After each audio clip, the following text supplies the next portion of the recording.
In today's session, we're going to begin a new section of the syllabus, which is all to do with artificial intelligence and pathfinding algorithms. To begin with, we're going to be looking at how graphs can be used to aid artificial intelligence. We're going to take a deep dive into graphs and how graphs might not be the same things that you remember from your maths classes, and hopefully that will give you an idea of how we structure information when we deal with artificial intelligence and machine learning. So let's begin by getting you to think about a few questions. Do you know what is meant by a graph? What is meant by machine learning? Or what is meant by artificial intelligence? Would you be able to give some pros and cons about the use of AI? Would you be able to tell the difference between artificial intelligence and machine learning if asked? Now I just want you to take some time and think about these questions and then continue on to review the key terms.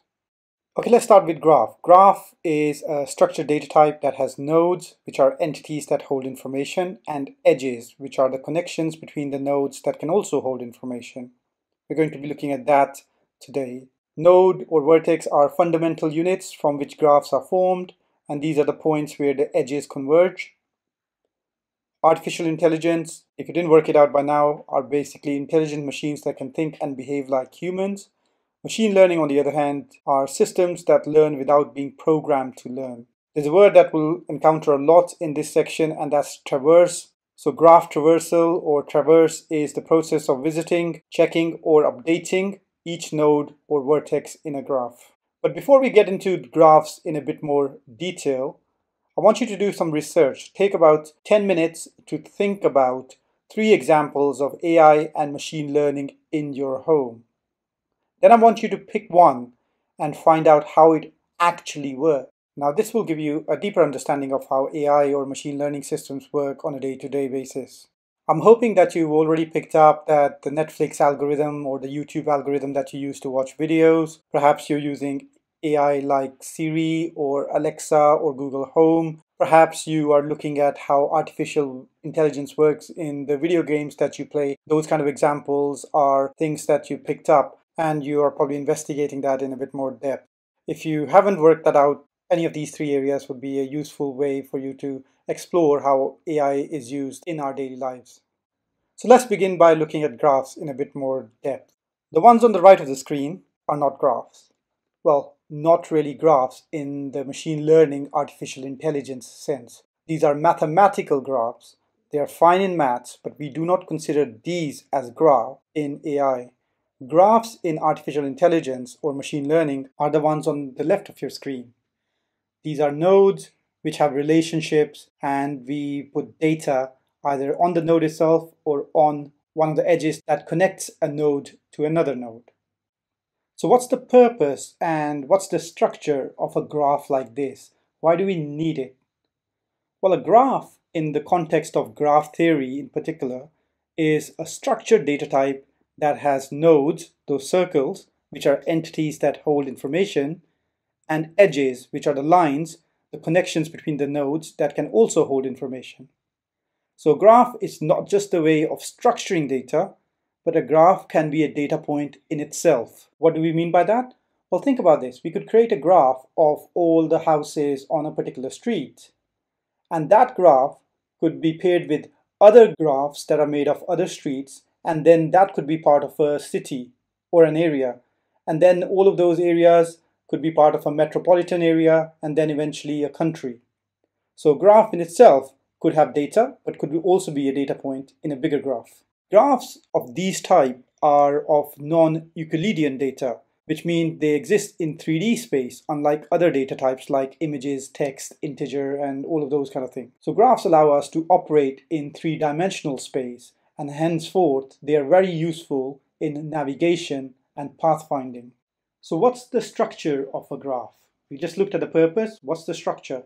We're going to go feature by feature, and my suggestion is you write all of these features down, which will give you an idea of what the structure involves. So a typical graph is like the one that you see on screen, a bunch of nodes connected by lines. Now graphs can have labels on their edges and also on their nodes. So in this particular case, you've got 3, 4, 1, 5, and 6, which is data on the nodes, and then 21, 69, 42, 3, and the rest on the edges. Now the graph labels don't have to be numerical, they can also be text. And in this graph example, you can see that the nodes are now called Bob, Joe, Sam, Vic, and Pam. And on the edges, you've got various different text strings. It's up to us to decide what goes on these nodes and edges. Now, these labels don't have to be unique. It's entirely possible and sometimes quite useful to give multiple nodes the same label. Now, in this example, you can see a hydrogen molecule. You've got two H's and one O, and the edges contain data on the number of molecules that are involved in this particular equation. Now, graphs can also have additional attributes which can involve nodes and edges. Now, in this particular example, each of the node has extra attributes, for example, the number of valence electrons, whether it's a non-metal or a metal, and what its atomic number is. So we don't just have to have basic information on the node and the edges. You can also have additional information which could be quite useful. Another structural feature of a graph is that graphs can be directed or undirected. What that means is that you can give a direction to a particular graph, that from this node you can go to only that node, and from that node you can travel to that node. And this is quite useful when we want to do navigation. So an undirected graph won't have any clear direction. Nodes are just there. The edges probably define the relationship, whereas a directed graph, you will also have that plus a direction of travel.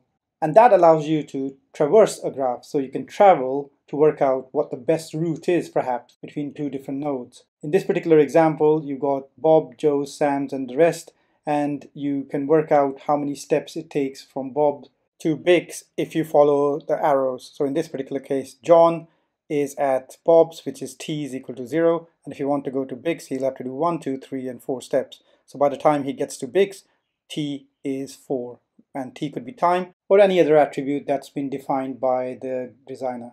And not only can we travel using directed graphs, but we can also use it to send messages over a network. So in this particular case, if you wanted to send messages from Bob to Sam's, it only takes one particular step. If we take the directed route, obviously the undirected route will require 2 steps, because you can go from Bob's to Joe's, and then from Joe's you can move on to Sam's. Now, making graphs is actually pretty easy. Perhaps you can create one now of your favorite locations. For example, from home, you might go to school.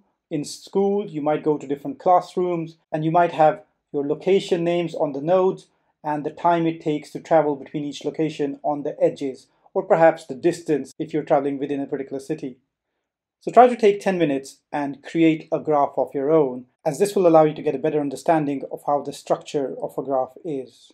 If you want to really push yourself out, you might want to put some attributes on the nodes or the edges as you see fit. Okay, that's all for this particular session. You should now understand what the purpose of a graph is. You should also know how a graph is structured, and you should also be able to define some structural features. For example, you can traverse a graph. Graph can have both text and numeric labels. Graph labels can also have duplicated values. Graphs have nodes and edges, and so on. That's all from me for today. I'll see you in the next one.